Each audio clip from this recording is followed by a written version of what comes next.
Subscribe to our YouTube channel and press the bell icon to get the latest updates. We've usually been talking about coronavirus and Chinese intrusions this last several days. So every day something truly unpleasant. Today we are still on one of those themes, China and Chinese intrusions, but maybe not on a note as unpleasant as we've dealt with lately. And maybe it's thanks to the weather, beautiful monsoon afternoon and very nice breeze. So there is some bit of a cool breeze blowing right now in the Ladakh area, where India and China, both forces, are now disengaging and de-escalating. There is a subtle difference between the two things, but I will talk about that. So in fact, one of the more nonsensical and unfair lines which has crept into our polarized conversations around this PP14 or Petrol Point 14 clash is that the Chinese came and killed 20 of our soldiers. It didn't happen like that. Whatever happened, irrespective of who started this, Indian Army more than got even there. This was a hard fight between two tough armies, Indian Army perhaps tougher than the other one. So once again, without feeling victimized, we have to, I'd rather say that there was a clash. This was a point at which there was a lot of tension even after that, because once lives are lost by both sides, it leaves very bad scars behind, and these were very fresh scars. So the disengagement there is now a major development and it is welcome. So if you look at these sketches or even these satellite pictures we've been sharing with you, none of this is to scale and none of this denotes any actual line of actual control, because India and China have never delineated that. There are perceptions in terms of where one's territory is. Those perceptions are marked by what is called as patrol points. That is the point to which one side's patrols go by way of a show of flag, and if we find a patrol coming from the other side, they both do a banner drill, show each other the banner saying you're coming to our territory, and then either side then decides to go back. Now this Petrol Point 14 is that point in Galwan. This is effectively in the middle of the riverbed. Galwan River is a very fast flowing summer stream because it basically gets its water when the snows melt. So right now it is a fast flowing river. So Petrol Point 14 notionally is in the river bed. So that is about as far as Indian patrols go. The Chinese, on the other hand, come in from their side, and some area in the middle is left as a kind of buffer zone. What the Chinese now did, they objected to Indians coming to this patrol point. They stopped Indian patrols and they came and they pitched camp a little bit inside this patrol point, about 500 to 600 meters. That is where this clash took place. They had earlier set up tents there, which they had committed to removing. They removed them, but they brought them back. And then you know the story of how the Bihar regiment troops went there. They had that tent uprooted because they had gone to verify. And that's when the clash took place. After that, the Chinese had pitched tent there and built defenses. So had the Indian side. And this was eyeball to eyeball, so it could have gone wrong at any point of time. So what's been done right now? You see a wrestling match or a boxing match when it gets very rough at some point. In a boxing match, when you find one grabs the other, or in a wrestling match when you find the game is not going anywhere, then the referee comes and separates the two. Not only does the referee physically separate the two right there, but sends them back to their own corners or their own sides. That's precisely what's been done in Petrol Point 14. So the Chinese have gone back a certain distance from Petrol Point 14. India have gone back a certain distance. That distance on both sides is equal. So no side has conceded any territory to the other. But basically it is to create a buffer between the two sides, that your army will come up to this place, say 1.5 kilometers, that side of PP14, my army will stay up to this place, which is 1.5 kilometers or whatever this side of Petrol Point 14. That is so that the two will not clash, because two fighters, as in a wrestling game, or in a boxing game, if temperatures are really running high, if they are very close, they can come to a fight again. The current understanding seems to be that for the next 30 days at least, neither side will patrol this area, so this will remain a buffer zone. So again, no territory lost, no territory taken. Now, similar exercise, we are hoping, because that's the plan, will now be repeated in Hot Springs and Gogra areas, which are further to the west of PP40. PP14 about say 45, one is about 45 kilometers, one might be about 60 kilometers. So those two will now undergo the same process of disengagement. Once disengagement happens, then you will come to de-escalation. What de-escalation would mean, at least in my understanding, is that all the heavy stuff that both sides have piled in, tanks, artillery, rocket launchers, additional formations, combat reserves, those will be slowly sent back to where they usually remain in peacetime, because the build-up right now is that of a wartime, and there one thing can lead to another. So once again, this is a slow process, laborious process. Somebody in the army said an onerous task, because it means at any point of time, because suspicions running very high, you check with the other side. But that is what is happening right now. There is one area where we haven't seen that much progress yet, although we believe that talks are on, and maybe at the next round of Corps Commanders talks, which may take place in a few days from now, maybe within a week from now, more of that, we might hear more about the finger area. Now, finger area is where the Chinese have come ahead into what India thinks is their territory but was not controlled by India. China thinks is their territory but was not controlled by China. Both sides patrolled that territory. That is where the Chinese have to go back from, and that is now under negotiation. They have removed a few tents and a few people have moved back. This looks like a symbolic gesture, but this is not done. As we keep saying to you in these matters, unless this is done, don't consider it done. We haven't seen very much yet about Depsang, that is the Petrol Point 10, 11, 12, those areas. Those are further in the north, areas abutting subsector north, as the Indian Army calls it, or the Daulat Beg Oldi area. So this is the progress right now on the Ladakh border. So we come to our second point for today. The second point is who gained what and who lost what from this, presuming that this round does come to an end, and God forbid we don't have another disruption of the kind that we had with the Galwan clash, because even before that we thought that disengagement and de-escalation had started. If that doesn't happen, you have to see what purpose each side had started with. So tactically, at the local level, India has been upgrading its infrastructure. You can see there's a new documentary that the Chinese official television network CGTN presented yesterday, where they showed a lot of videos, a lot of pictures taken from drones and with handheld cameras to show that India was building new infrastructure on the side access along the Galwan River, going into Galwan Valley up to Petrol Point 14 and maybe a little bit beyond. There is a picture of a helipad, for example, a temporary helipad, maybe done with a perspex or something, netting kind of thing. Now, it is true that India, after having ignored infrastructure for a long time in the mountains, having built some arterial infrastructure, is now putting in place some capillary infrastructure going from these arteries sideways, laterally.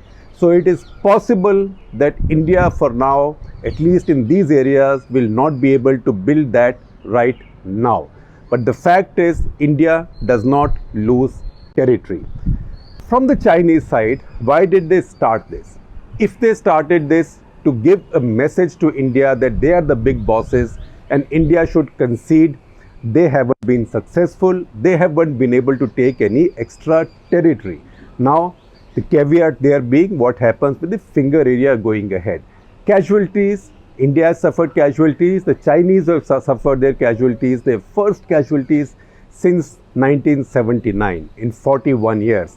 The last time they suffered battle casualties was against Vietnam in 1979. So that's a big lesson for them also.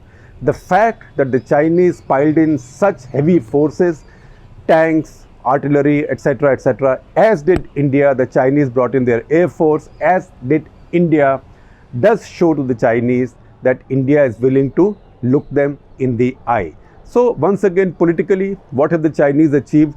I don't know. I would say, as this game goes as yet, this is more a case of both sides trading some probing punches, nothing given, nothing taken. On the other hand, if you look at it from India's point of view and see how the Chinese might have looked at this situation, India completed the road to Daulat Beg Oldi, which gave India access, ability to take heavy equipment and lots of troops at the northernmost end, right at the root of Karakoram Pass. Second, India upgraded the airbase, started landing C-130s there, which means India can transport a lot of troops, equipment and supplies there and run major operations, because facing that is a plains area, which can be where you can use tanks, and essentially that is the Aksai Chin area. And the Chinese responded to that, particularly as this coincided in a way with the abrogation of Article 370, conversion of Ladakh into a union territory, and Amit Shah's promise in parliament to go back and take back Aksai Chin. So the Chinese may have wanted to give a message to whatever extent that matters. I think they've now displayed it quite clearly that they see any possible gains or any possible build-up by India in that region as a threat to which they will respond. So that message has been taken and read. Similarly, the message that's been delivered from India is that this is not like old times. You cannot come and mess and get away with it, nor can you salami slice, nor can you push line of actual control forward, because if you do, there will be consequences. So I would again say, early punches traded, draw so far, no points given, no points taken. Next point, Chinese have been complaining that Indian troops have been more interfering, that Indian troops have been more aggressive. That is the complaint from the Indian side also. In fact, even at the Corps Commanders talks, the Chinese have said that you guys started this by building these helipads, roads into areas which were only foot patrolled in the past. Now, there is a thought that is being examined, and you will see a story from Snehesh Alex Philip, who covers defense for us. You will see a link of that with our description today, that India is now thinking about restoring the responsibility of patrolling in these areas to ITBP, which is Indo-Tibetan Border Police, which is a paramilitary force. Now, traditionally, these areas are patrolled by both countries' paramilitary forces. For India, ITBP; for China, by their border defense regiments, a kind of Chinese BSF. In the eastern sector, the same responsibility on the Indian side is performed by Assam Rifles, which is India's oldest paramilitary force. But in the past many years, India has been sending combined patrols of ITBP and the army. Now, the problem there is that ITBP is a border police. What happens when you go to these contested regions, when you are patrolling there and you confront patrols from the other side? A border police is trained to deal with a border situation, which is an administrative situation. An army, on the other hand, is trained to fight, to protect every inch. So once you put the armies in front like that, then the possibility of confrontation becomes much greater. Second, if borders are not so clearly defined, then you can get into scraps over perceptions. And third, it simply stretches out your armies too much, because it cannot be the job of an army to defend every inch of a border everywhere. An army can take a call tactically and strategically and decide which is the best place to attack, which is the best place to defend. So there is a thought now to restore this to the ITBP. I suspect this is also coming from the Chinese side, and they are suggesting it from their own side as well. Because remember, in 1962, after the Chinese declared a ceasefire and announced that they were withdrawing from all the territories they had captured, and they withdrew from everything in the eastern sector and most in the western sector, barring some, particularly on the western or essentially western side that they have kept. They said that 20-kilometer belt between the two areas should be patrolled by paramilitary forces or police forces on both sides. In fact, it's one of those, it's not really a quirk of history, that's the way we are in India, and I might write a national interest on this week, that it was on 24th of October 1962, after the war had started, that India set up or founded ITBP as a border patrolling police for the China border or the Tibet border. So it's possible that that will be done if both sides agree, and if so, that will be seen as a de-escalatory thing going ahead. So I will tell you about one more controversy, and this has come up now because of a PTI story on the talks between Ajit Doval, Indian National Security Advisor, and his Chinese counterpart, that is Wang Yi. Now, what is the controversy? The controversy has been that, if Wang is the foreign minister of China, then why is the Indian foreign minister not talking? Why is Indian NSA talking?